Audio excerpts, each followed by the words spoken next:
The sound from the fan isn't too loud today. Hello! Hello. Hi, David. Fantastic to see you. I'm super happy to have you here.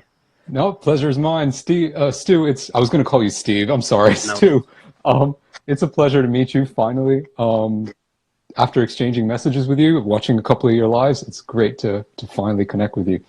I yeah, remember, I think the first time I I guess discovered your page or noticed you was when you were watching one of my lives on yeah, sure. on the Doug, I think it was the Duck English page, Yeah, and that's and right. you were really active in the comments. I thought, man, who is this? And I went and checked out your page, and that's kind of how I found out. I love your Yeah. content, by the way.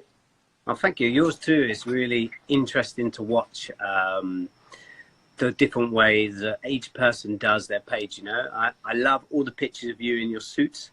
That is always fantastic Yeah. to see. Looks super professional. Mine is just like some cartoon character that I nicked off Snapchat. But yeah, otherwise, But you know, I actually like that because mm, you know the thing about the suit, right? So I got inspired to do that by seeing what another English teacher was doing on. It's actually a lady. I can't remember the name of her page. That's right. She's called Hi Amanda, I think. hmm Hi Amanda English. She's from Brazil, and I saw what she was doing, and I thought, yeah, you know what? I need to come across as being more professional. I need to dress well and all of that. But you know, so I thought, okay, I'm gonna go out and get a proper photo shoot done. Hired a professional photographer, went out and took some pictures, and I've got the thumbnails happening. But after you click the thumbnail and you're watching the video, it's my sweaty, glistening face in my pajamas. You know, so um, yeah, it is what it is. But yeah. yeah, I try to But I try to make little changes and kind of I see if I think it's can make good. progress. I don't think. I mean, it grabs people's attention, which is the most important thing, and Yeah. pulls them in. So yeah, but it's enjoyable to see. I especially love the one that I used for this story. It was very Oh yeah. fun to find that one. I Yeah. managed to hunt out. Okay, so if you wouldn't mind giving us a quick, like 1 minute introduction of yourself. I'm sure many people know who you are, but there'll be a few who maybe don't, and be a good way to start the ball rolling for this chat. Sure. So first of all, Stu, thank you so much for having me. Thank you for hosting me. My name is David, everybody. Hello. I used to be an English teacher full time, and I'm not anymore, but I still teach English online. I live in Japan, in Nagoya, and I started my page called Speak Like David about 1 year ago, and the tagline is fluent like a boss, and I chose that because I am not a native English speaker. It's not my native language or my mother tongue, but English is my first language. I speak it as my first language, and I really believe that all of you who are learning English can speak English as your first language as well, and I really want to help as many people as possible achieve that goal. Yeah, I think your story is probably one is I don't know it in detail, obviously, but from what I've heard, the Mhm. fact that you're a non-native and your pronunciation, your accent, every bit about your English is so it sounds so sophisticated is a credit to yourself, obviously, for the amount of effort you put in, and just shows to everyone out there you can all aspire to be to a similar standard if you want, and you can do it. It's just everyone has different journeys, though, don't they? Absolutely. Yeah. Everyone's got different journeys, different circumstances. I must admit that I've been very fortunate that I haven't I've grown up in an environment and through circumstances where I didn't have to make as much of an effort to learn the language or any of the other languages that I speak.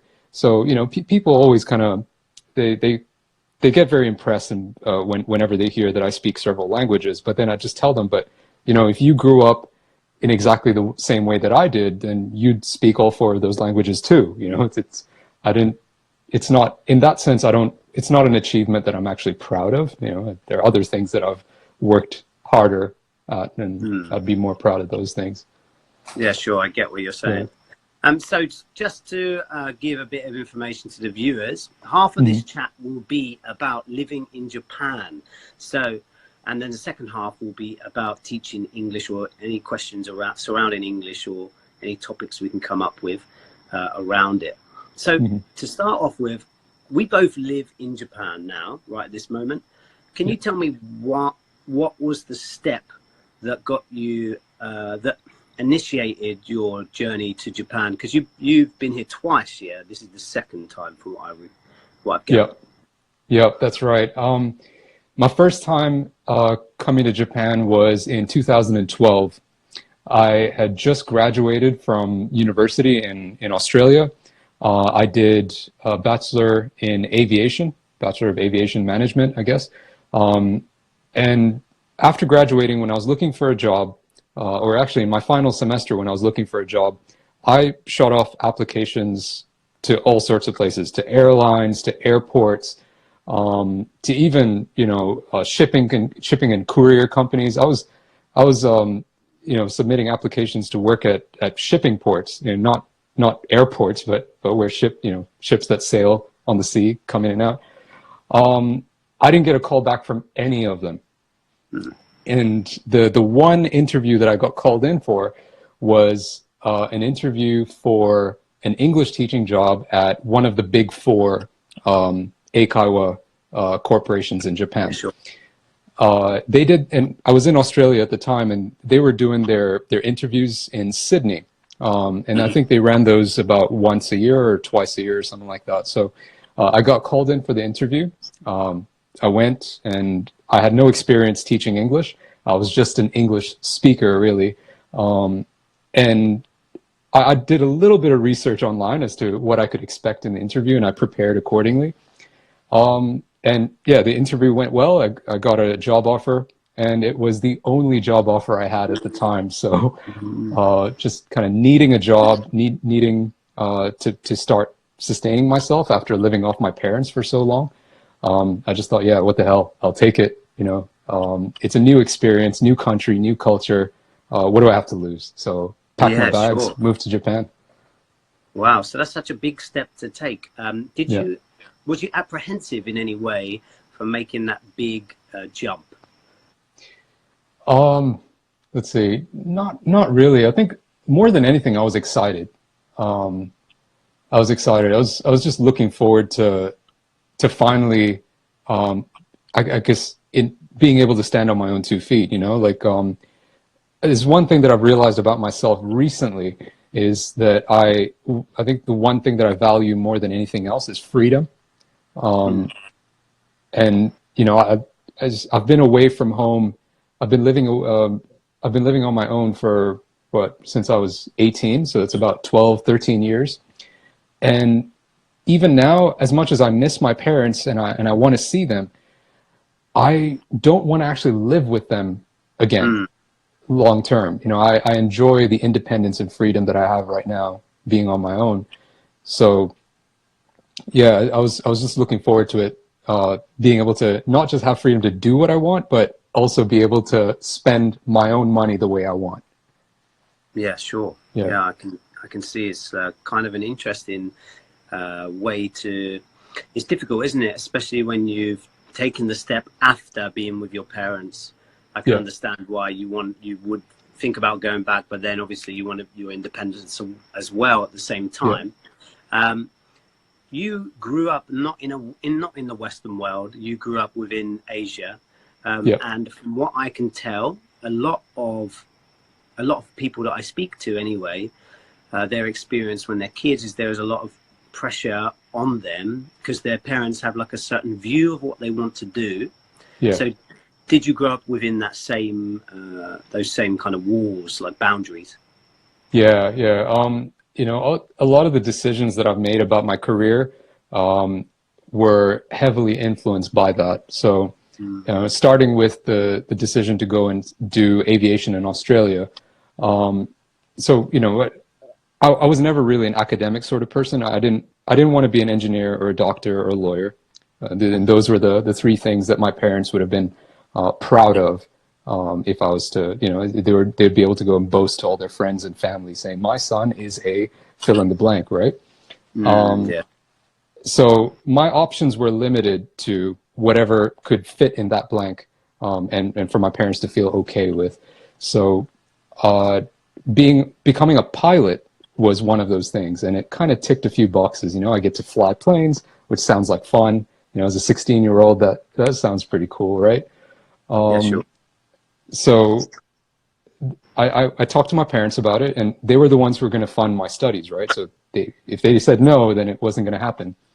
So Dad said, okay, but no matter what, you need to get a degree. Like if what you're going to do is just go and get a flying license or a pilot's license, it's not happening. So then that really kind of narrowed things down. There were 2 universities at the time in the whole of Australia that had a degree program that was combined with a pilot's license. And yeah, I picked one of them. I ended up kind of struggling to finish the course because it was stupidly expensive. It was crazy. It was, you know, several times the price of just a university degree. So I was working like 2 jobs and trying to catch up on my flight training payments. But yeah, when after I'd graduated, and you know, my parents were all happy and telling everybody, "Oh, my son's got an aviation degree," and I said, "Mom, Dad, I'm going to Japan to teach English," and they were like, "What? Yeah, sure. You know, what's the matter with you?" And yeah, they didn't take it so well, but oh well, you know, It is what it is. Yeah. So Japan was a good opportunity for you to break free out of, not break free, maybe is the wrong thing, because obviously your parents, I'm sure, have done a lot for you, like everyone's parents have, but Yeah. Chance for you to go out on your own 2 feet and in essence, prove yourself in a sense. To prove that you could find your own path and work out exactly what you wanted to do. Yeah.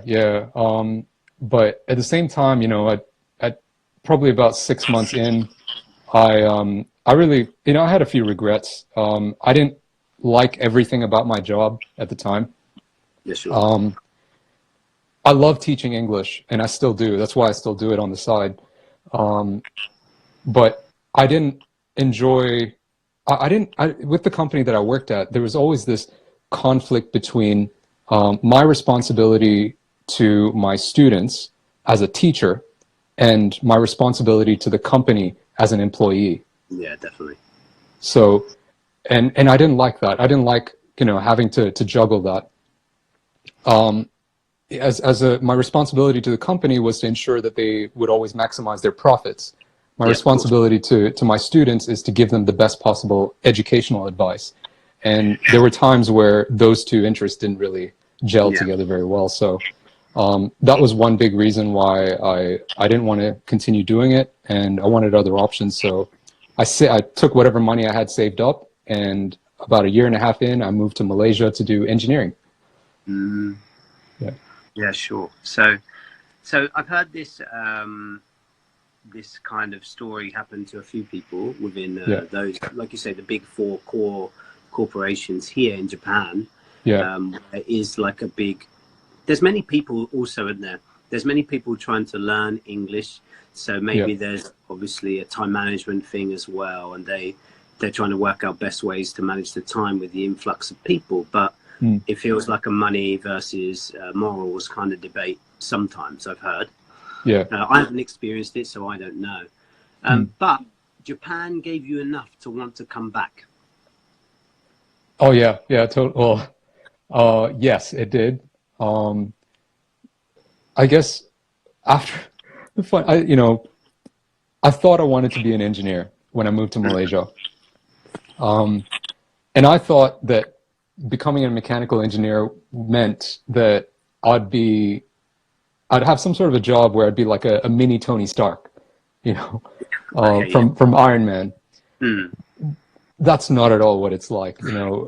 Engineers, most engineers have like some of the most boring jobs on the planet. They sit in front of a computer and they number crunch from 9 to 5. Maybe, if they have overtime, then they number crunch late into the evening. I didn't want to do that. So, there was not a single day that went by when I was in Malaysia where I wished I'd stayed in Japan. I think the intrinsic rewards and the satisfaction that I got from helping my students and seeing them succeed was something that I missed. So I wanted that back, and so I moved back to Japan. But at the same time, opportunities opened up, and I managed to get a job at a car company here in Nagoya. So I'm happy. I get to work with cars, which is like one of my favorite things in the whole world. And I also get to teach English on the side, so I'm happy. I'm really happy doing what I'm doing. You got the best of both worlds, literally. So yeah. So you're quite a big car fan. Are you a fan of Japanese cars? Oh yeah, totally. Japanese cars. I'd say the golden era for Japanese cars was the '90s. The 90s. That was it. They had, and that was when their car industry was experiencing the boom. So they had some of the most amazing vehicles, which I guess some companies are trying to bring back kind of successors to those cars, but the people, in my opinion, the people making the design decisions at those car company headquarters, they're not car people. They don't love cars. They're not passionate about what they're doing. And yeah, I won't say anymore. Yeah, no, that's fair enough. I understand. Yeah. I just want to fire through. I'm just going to quickly browse through the comments just to see if there's anything that we can pick up whilst we're going through here quickly. So someone I did notice say, in regards to Japan, someone said, is English the most popular language to be learned in Japan? What do you think? Yeah, I think it is. What's your experience like, Stu? You've been here for a long time as well. I've been here for a while, but I don't feel so experienced in that kind of regard, but it feels like it for sure. Yeah. It's the big push at the minute. Let's put it that way. As of next year, they're putting reforms in. I don't know if you call them reforms, but we're going to say reforms in the government about when kids learn English. They're improving it from, I can't remember the exact statistics. It's something like 70 hours in elementary school to 200 hours. They're making a big push to put it in a lot earlier. So I think, especially with the Olympics and Rugby World Cup coming up here, it's kind of important. Another question is, how do Japanese people learn English? What do you think their main method is at the minute? They learn English exactly how they shouldn't be learning it, is what I would say. From what I've heard, I've never worked in a school, but the school Japanese education system teaches English like a science. You have a set of rules you have a set of grammatical rules, and they basically drill that into you and try and teach students how to translate between English and Japanese in writing. So literally they're just kind of taught to answer exam questions. So they look at a sentence and they're not thinking about what this sentence means or what it's trying to communicate. What they're thinking about is this word needs to go over here because the grammar in the word order in English and Japanese is switched around. So the subject goes over here, this particle or this article goes over here, and so on. So and that's probably one reason why a lot of people, despite having experience learning English at school, a lot of them aren't able to speak the language without without taking conversation English lessons. And I think it's not just that in itself. I think that many people are not confident enough to speak it, or are too humble to show that they can speak English, if that makes sense. Yes, yeah. I feel that's how it feels to me anyway. They don't want to show that they have that kind of skill. They don't want to make the mistake, I suppose, as well. But that's common in most learners, to be honest, from what I've experienced. Yeah, I think the fear of making mistakes might be something that's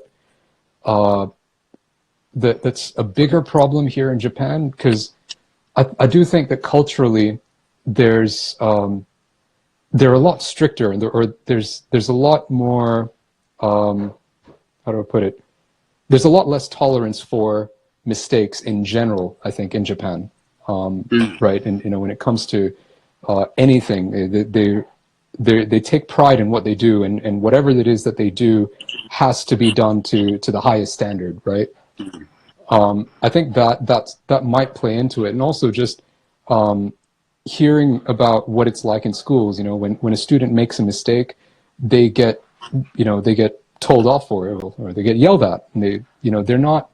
I guess people here, or children in school aren't really. They don't seem to be encouraged to explore and learn through making mistakes. Instead, it's kind of, you get it right the first time. If you don't get it right, then what the hell's wrong with you, kind of thing. Yeah, I've heard this as well before from a couple of other people. From my experience has been super different to most people's. I work for a small company. They have like 3 schools, and it's built on immersion basically. So you have to be fully incorporated in the atmosphere, and mistakes are a good thing. So I think also there's a generation trying to adjust. My biggest takeaway from people learning Japanese in school, from what I can see or what I've heard, is that it's mainly textbook based, hardly any speaking. So that's a massive issue in itself. That needs to be addressed, I think. All the tests are mainly paperwork based. So I'd add to that just one other thing, which is the de facto kind of testing method for English proficiency in Japan is the TOEIC, and not the full TOEIC, which includes the speaking and writing, but just the reading and listening. And I think that has to be probably the biggest scam in the kind of the English learning industry, the English teaching industry here in Japan. It's almost as though they've removed the very thing that is supposed to show how well you can use a language to communicate. I mean, the name, it's supposed to be Test of English TOE for International Communication or something like that. If you're not able to speak or write in the language, at the very least speak, how is that communication, Yeah, exactly. But on that note, there is a good, Ken's put in Ken from Get English Tips has put in a nice couple of comments here regarding that it being all textbooks and grammar. And the fact that there is kind of half and half here at the moment, Ken, where there is a lot of native speakers here, but they're kind of used on the side. They're like an ALT, an assistant language teacher, rather than the person fully taking the lesson in a lot of circumstances, especially in schools. So to me, I'm not sure how effective that is. It's more like a mimicking process rather than you being taught via that teacher. So, but I suppose it depends what you've got and what you're able to give as well. It's not everyone's cut out to be the lead teacher. So it's interesting. But on another note, with that schooling system, with the TESOL or TOEIC, there's 2 main tests that they were looking into more. Recently, Aiken has become the #1 test here, especially for going into the next, like into universities or going into better schools. And that has got speaking within the test. It's not like a great deal, but it's something. It's better than nothing. Yeah. It's definitely a move forward, I would say. I think if the tests that were kind of used as a standard for getting into university or getting a promotion at work, if they included speaking, I think there'd be more of an incentive for people to pay attention or to make an effort to try and learn the speaking aspect of the language. But I think for a lot of people where they're they only have 24 hours in a day and they've got tons of things that they have going on, I think if they're going to prioritize how they use their time, and if the TOEIC test that they're preparing for doesn't have speaking in it, then why bother trying to learn it? Yeah, exactly. I think it's literally people take a lot of pride in passing tests here as well. I think a piece of paper means a lot more here than in the West. So that also makes a little change on the way people react to testing. But yeah, it's interesting. It's a bit different, isn't it? So anyway, so when you moved here the first time, did you experience any culture shock? Oh yeah, yeah. Oh yeah. I didn't know much about Japan at all before moving here. All I knew was whatever is shown in the media. So I knew some things, but still, a lot of what I knew about Japan was just kind of built on stereotypes. Yes, sure. So I think the one thing that shocked me most was how meticulous people are here in Japan. And I think that touches on what we talked about earlier about how there's an intolerance towards mistakes and how everything has to be done properly. And there's this endless pursuit of perfection in everything that they do. So, like, I bought a donut. There's a chain of donut stores here in Japan called Mr. Donut, and they make wonderful donuts. Brand. I don't know, but it sounds like an American brand name, to be honest, but I don't know if it is. But it's probably a Japanese take on an American brand. It wouldn't surprise me. It might be. I think, like, in America, they've got Dunkin' Donuts and Krispy Kreme as like the two big donut chains. It might just be kind of like a Japanese version or inspired by that. But they make wonderful donuts, by the way. Great value for money. And I went into this store. This was at Yodobashi Station in Osaka. I couldn't speak much Japanese, so I couldn't really say much. I just pointed at what I wanted.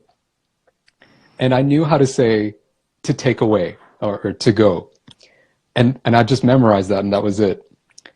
So once I told the lady that I was one donut, and I said it was to go. So I paid for my donut. It was like 140 yen or 120 yen or something like that. So she took this donut and she put it into like a paper bag.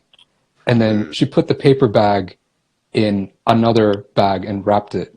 And then she put that into a box. It closed up the box and put the box in another bag, wrapped that, and then put that in a bigger bag with handles on it.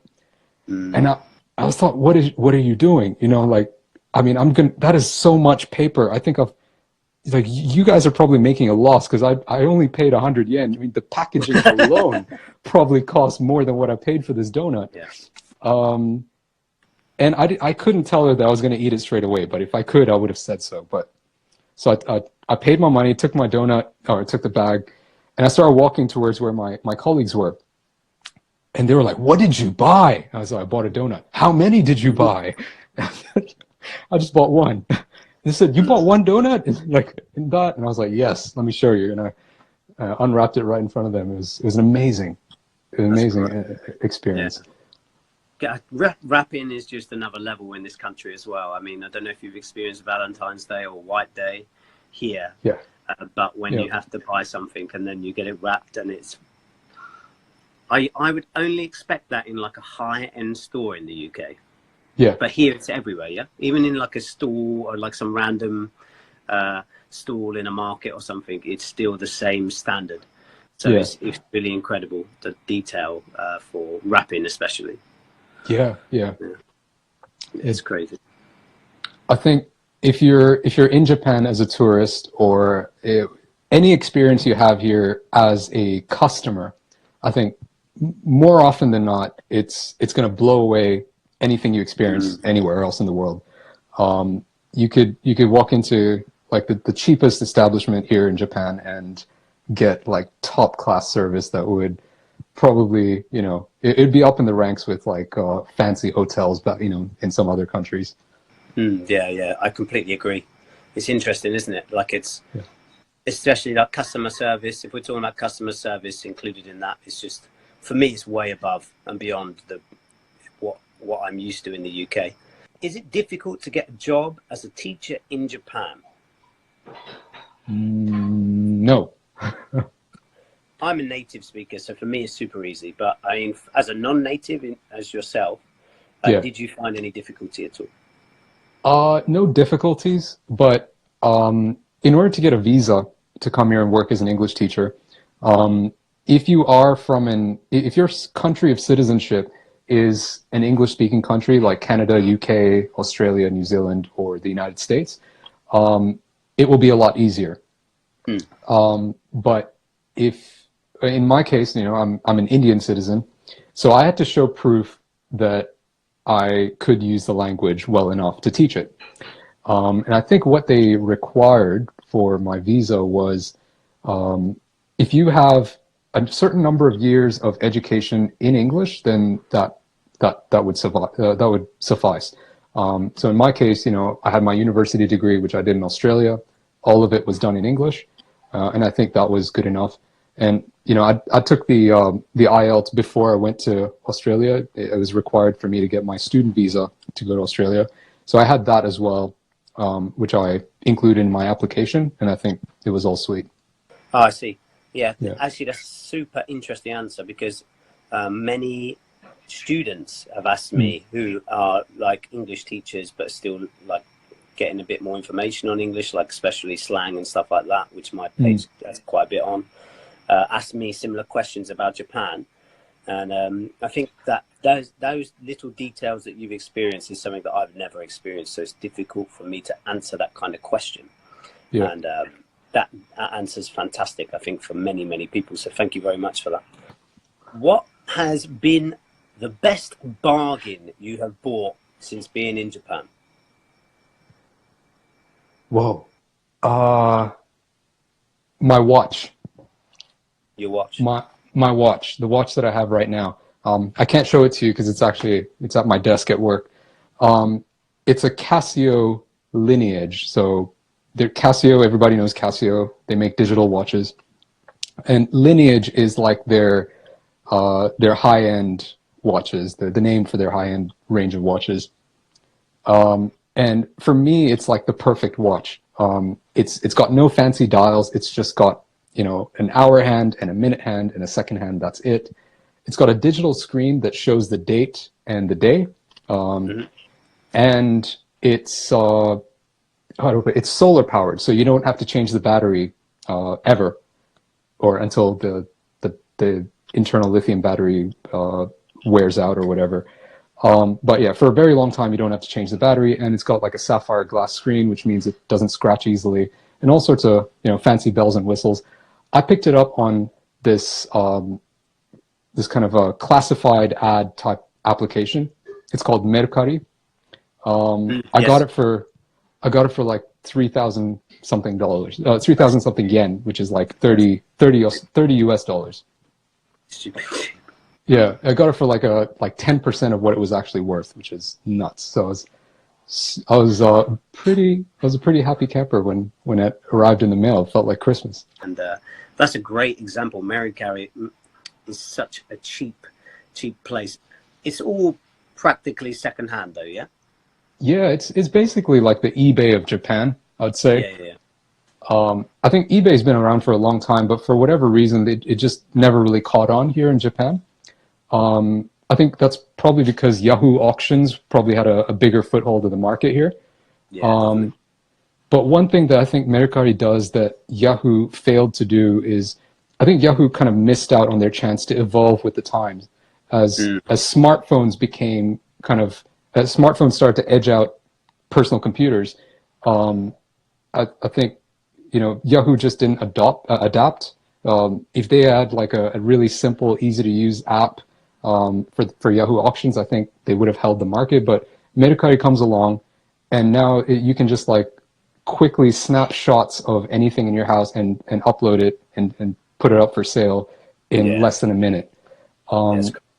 This other cool feature they have, like you can use the camera on your phone to scan the barcode on the item that you want to sell, and it kind of looks up its database, and more often than it's worked for me about 60-70% of the time. It brings up all of the information for that product, and you don't have to type it in. It's insane. It's wonderful. So we talked about your culture shock. How about one of the best things you've experienced since being here? Best things I've experienced. I would simply put it as customer service. the customer service you get here is the best in the world, at least from what I've experienced. I've never been to Switzerland, but I've heard that their customer service is wonderful. But for, you know, compared to anywhere else that I've been, and I've been to quite a number of countries, the customer service here is the best.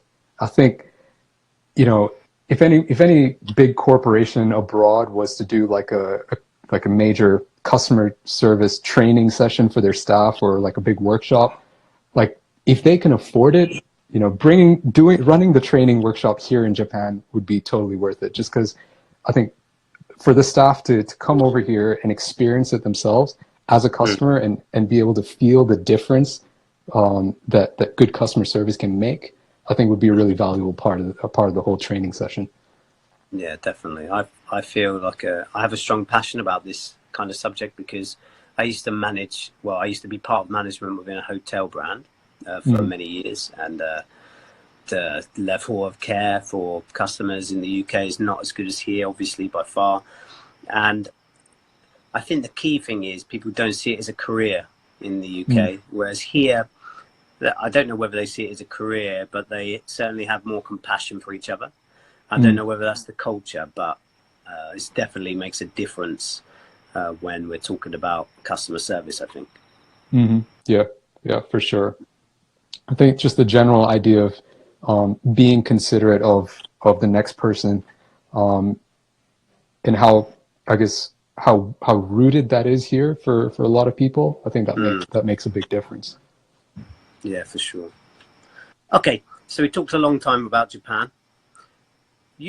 How long have you been a teacher on Instagram for? I started my page on Instagram just over a year ago, so probably about June-ish last year. Yeah. And what was the reason for you starting it? So I've been on YouTube for a long time. Never really took off, but I have another channel on YouTube where I started off, and how I learned how to make videos. And then when I started teaching online when I was in my final year of engineering last year, and I was in Malaysia.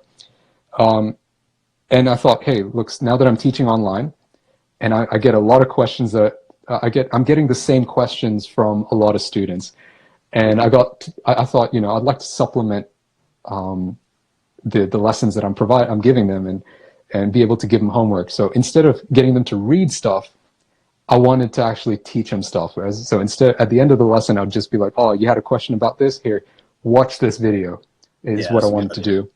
So I started making videos on YouTube, and one of my students at the time, she uses her phone. So, you know, this was me not adapting, right? Me being old school. She uses her phone a whole lot more than she uses her computer. So she said, hey, why don't you make videos on Instagram? You know, you can post videos on Instagram too. And it's, you know, I have my phone with me all the time, so it would be easier for me. I thought, yeah, you know what? I don't really like using Instagram, but just because you asked. This was at the time, yeah? Yeah, this was at the time. I didn't even have an Instagram account, actually. So I thought, just for that student, I started posting videos on Instagram. And then other people found my videos useful and started following me as well. So, it's all worked out. Yeah, for sure. And how do you feel now compared to then? I feel like I've grown a lot.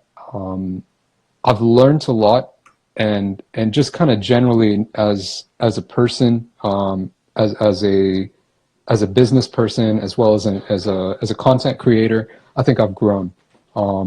And along the way, I've also made the effort to educate myself on things like branding and kind of customer relations online, and how to run a social media page well, and all that. And I'm still learning. I don't have everything down right. So I just feel like it's been, I think the most rewarding thing that I've personally got out of this is being able to grow my skill set.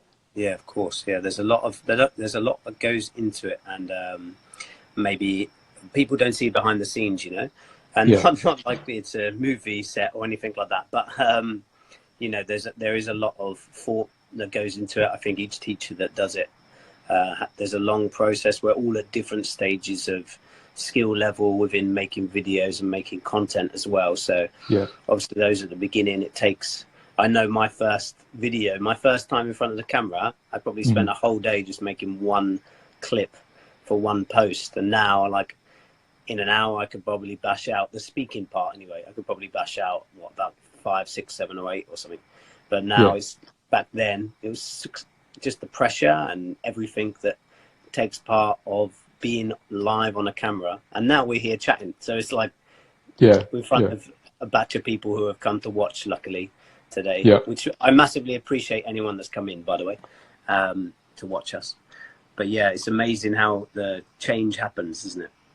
Oh yeah, man. Like, you could, if you were to watch my YouTube videos from over a year ago, I am like, compared to how I am now on the camera, I'm like a robot, man. It's it's embarrassing actually. I actually cringe whenever I have to watch them, because sometimes when I tell friends about my page, they'll look up my page, and sometimes for some reason or other they'll decide to watch my oldest video, and they'll be playing it right in front of me, and man, it's awkward, man.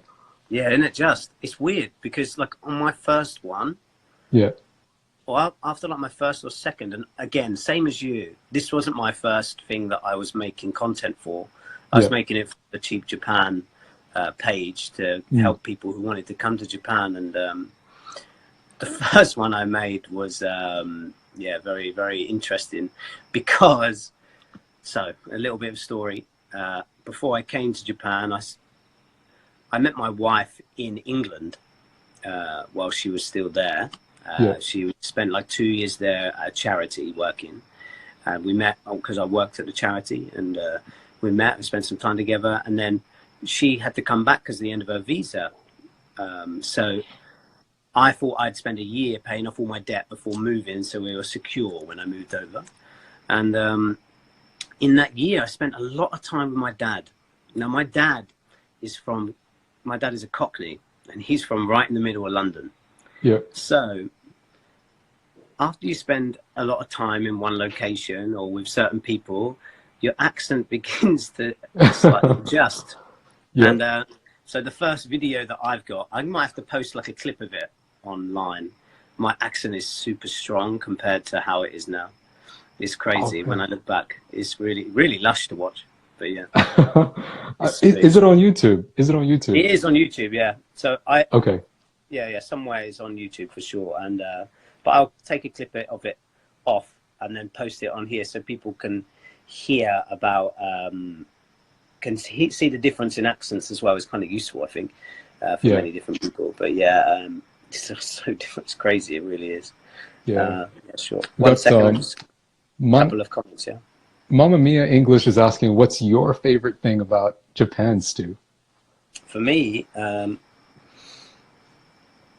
it's super difficult. There's too many things, really, because there's a lot of things that I appreciate a lot more now. Maybe because I'm older, and when you're younger, especially when I'm at home, when I was in England, there are certain things you don't appreciate. So I think I missed out on a few things.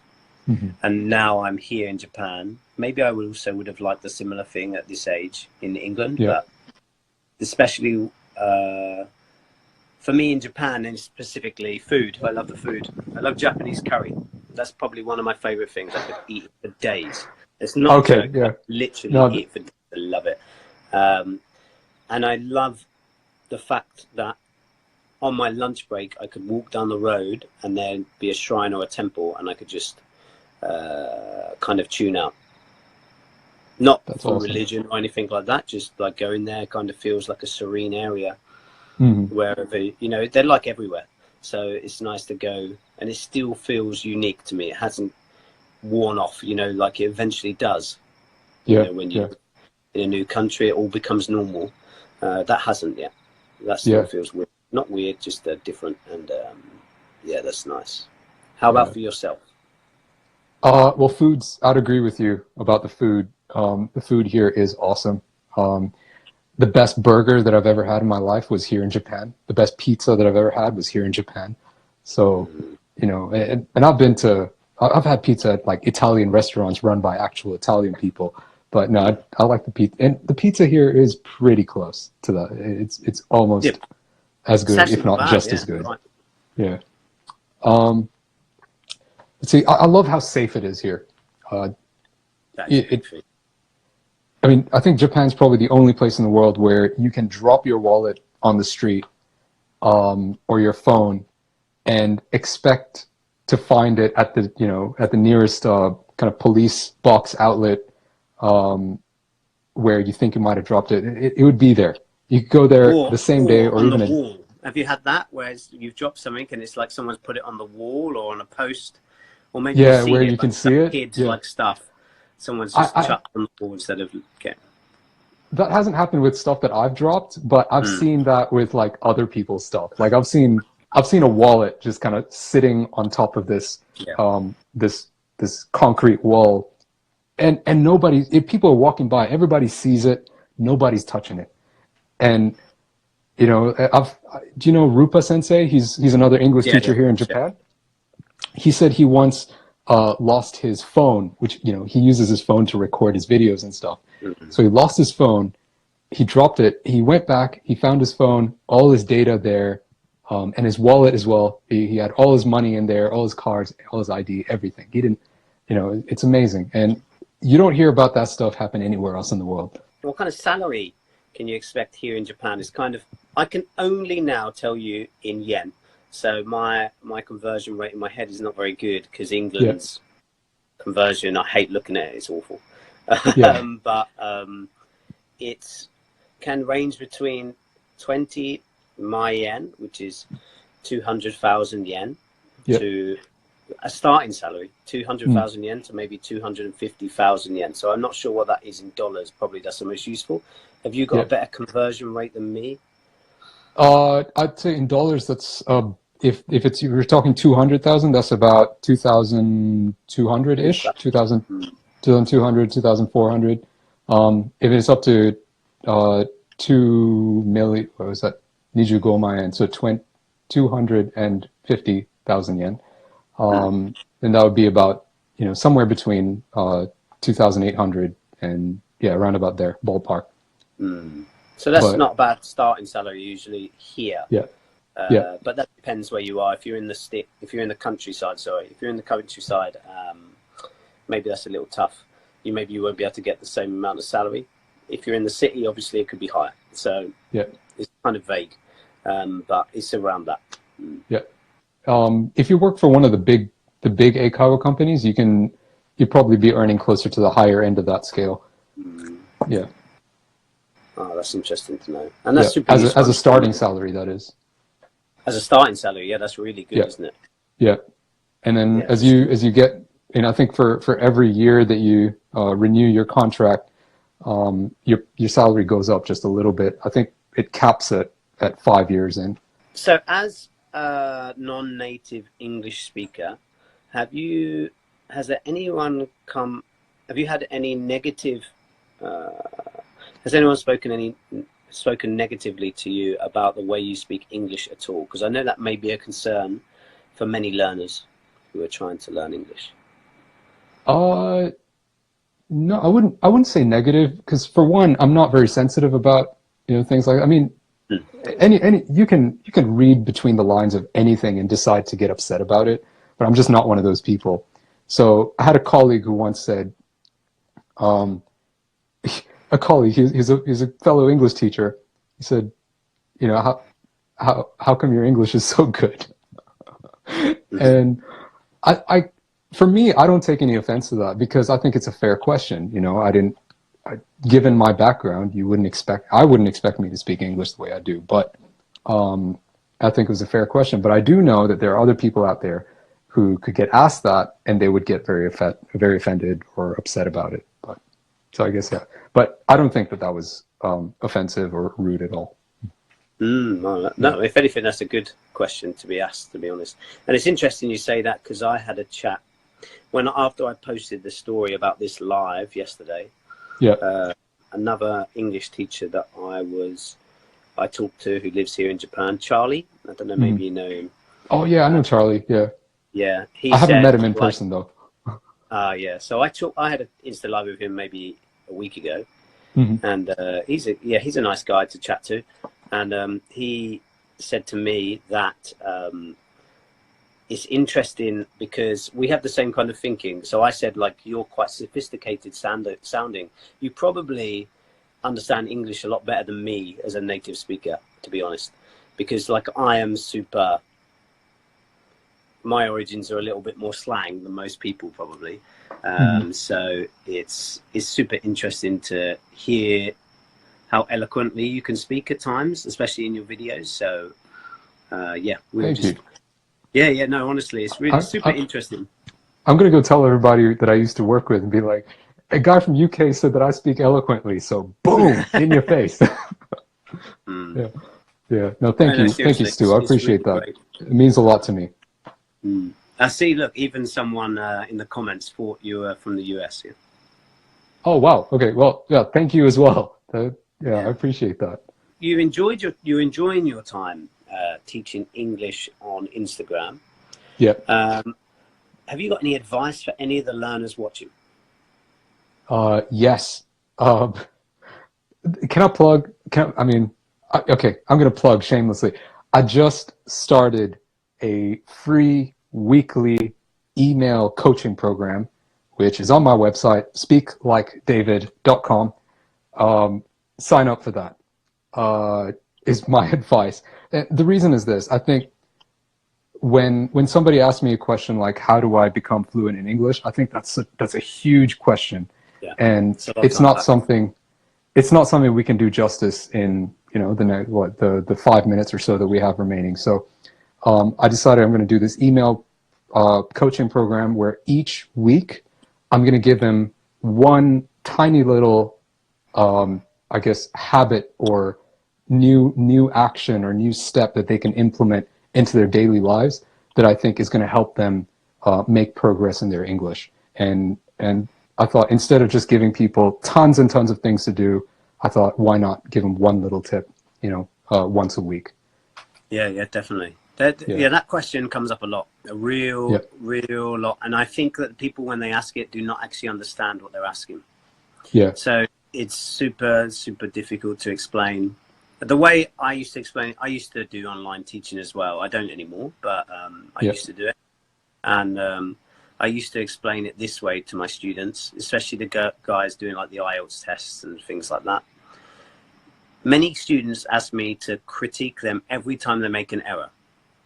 Now, fluency, if you want to build fluency, that is possibly the worst way to be taught, because fluency is basically your speed and your flow of your speech. And if you're being attacked each time, you cannot build up that flow, and you cannot build up your confidence as well, which is key. So yeah, even if you make a million errors whilst you're using speech, at least you're speaking enough times to make all those errors, and then you can see them in your head, and then you correct them the next time, and the flow of your speech keeps on improving, and the more natural you sound. So it's that question, like you say, a lot to yeah. unpack, but I really think people struggle to understand what they actually want from that kind of question.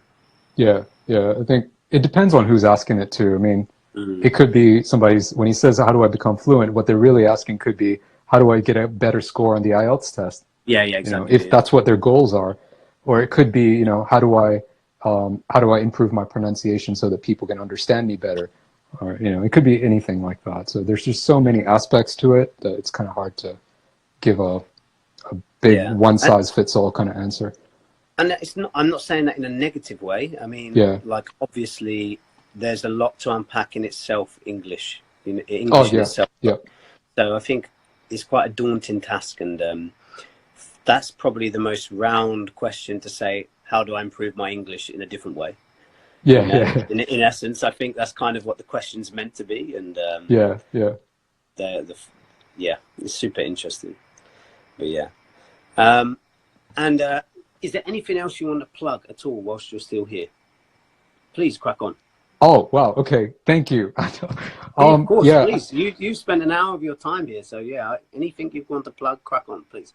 sure. All right. My YouTube page is something that I'm kind of is one of my other little side projects I'm trying to grow. My YouTube channel is right now on 910 subscribers, and I'm so close to 1,000. I like 1,000 because it's a nice round number, so it's something that's worth shooting for. So for anyone who's watching who uses YouTube but isn't subscribed to my channel, please head over there, hit the subscribe button, hit the bell symbol, and also check out Teacher Stu's TikTok page. He posts some really fun videos there. You're not going to find those videos anywhere else. It's like just on TikTok. You get to see Teacher Stu dancing, singing. It's amazing. Yeah, I need to do some more. I haven't done it in a while, but yeah. How do you feel about TikTok?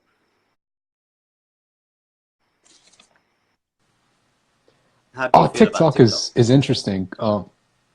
It's interesting. The genre of content that you find on TikTok is very different to what you find on other platforms. So I haven't quite worked out how I can make content that fits that fits the platform and fits that audience. Instead, I'm kind of just mirror posting whatever I have on Instagram on there for now. But at some point or other, I would like to kind of dedicate more effort towards TikTok. And I do think that looking at the statistics of who's using TikTok, TikTok is most likely going to be the Instagram of 5-10 years from now.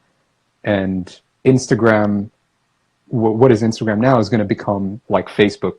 Instagram in 5 years is going to become like Facebook, where it's just an older it's an older audience or older user base that's using Instagram. Yeah, just like everything cycles, isn't it? Facebook was for students, and now it's for probably the older generation, and now it's Instagram is like 30s or 20s to 40s or something along those demographics, and TikTok's now the young one. So it's all ebbs and flows, isn't it? Yeah. So thank you very much. We've come into the very end. It used to give me a timer, but not anymore. But thank you very much. Oh, Charlie's just arrived. Hi, Charlie. Nice to see you. Hey, Charlie. Maybe I can grab him back in to just finish off the call.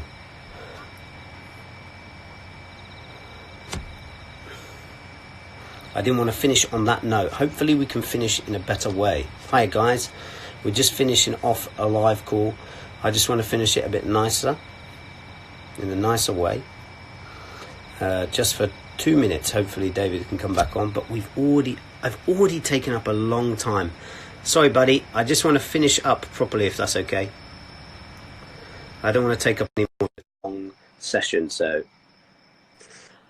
sorry, buddy, the hour, literally, as I said that perfectly, so. It's totally good. I mean, Stu, thank you so much. This is the first time anybody has actually kind of gone live again at the end of the hour just to wrap things up. That is, I don't know. I don't know. I can't find the words, but you are awesome, which I don't think quite says it right. I think that it needs to be closed off properly, because there's many people and they're still coming in to see you. So that's super important. Thank you very much for joining. They're super happy.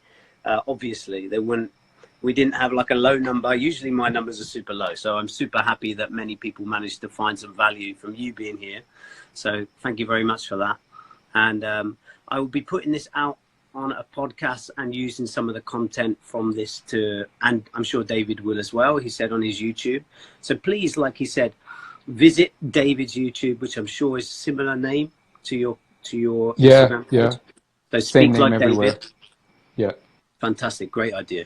So find Speak Like David. He's got an email list that will help you, coach you each week.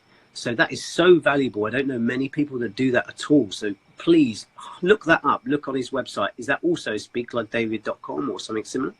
Yeah, speaklikedavid.com. Fantastic. There we go. Look, It's so easy as well, isn't it? Yeah. You should hit him up as much as you can. Everyone who's here, check out that YouTube page. Let's try and get him over 1,000 as soon as possible. I'm not on there, so I'll be there, number 911. So there we go. There's awesome. At least one new person. And yeah, check out all of his stuff. His videos are great. Thank you very much to everyone that joined. It was great to see you all. Hopefully David will come back on again another point, because I think we only touched the surface in regards to talking about English anyway. We didn't really get into that topic. So hopefully at some point in the future, I'll get the opportunity to speak with you again. Yeah, thank you so much, Stu. I really appreciate it. You taking the time, out of your day. I know you've had a busy day because you were telling me about it earlier, and also for doing the whole wrap up thing at the end of the hour. This is wonderful. It's the most respectable thing that anyone's ever done on a live on Instagram. Thank you. Just I don't know. It just felt like a normal thing to do.